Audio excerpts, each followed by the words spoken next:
Hello students, today we are going to discuss Issues That Matter, core text for Common Course Semester 2 of BA BCom BSc programs of MG University, the third module of Culture, Identity and Tradition.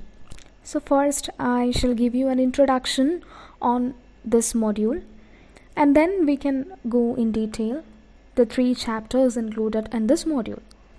So we human beings are social beings, but we are something more than our name, or we can call ourselves a cultural package. And we know our identity. It plays a very crucial role in carrying along with it a trail of different socio-cultural and traditional moorings to which we belong. And we know this process of culturing or conditioning, it has evolved over generations from the earliest practices of a common prehistoric ancestors, which cancels out the notion of superior and inferior. Okay, now, what do you mean by an ideal society? An ideal society is where the cultural equilibrium is maintained. And how this violation of this cultural equilibrium occurs? We know identity, culture and tradition often become issues of concern where this equilibrium is destabilized by the encroachment into the domain of another, or when a particular culture exercises undue power or dominion over another culture. And we know that such cultural encroachments have been so rampant that in reality, cultural equilibrium has never been a reality.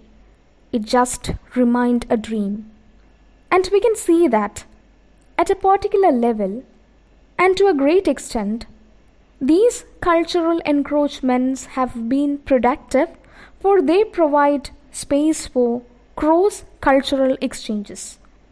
But on the other hand, they are ultimately destructive because a dominant culture can always impoverish or erase altogether the cultural legacy of the so-called marginalized other, who are sites of constant exploitation. And we can see its effects on domains like education, language, rituals, and even food and occupation.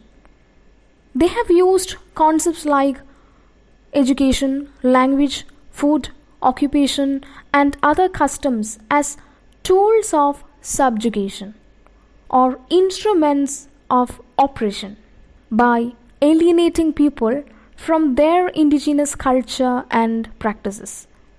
The ignorance of the so-called inferiors is exploited by the superior with the help of their knowledge, which is just a version of its producer, or which is just a manifestation of the knowledgeable superior.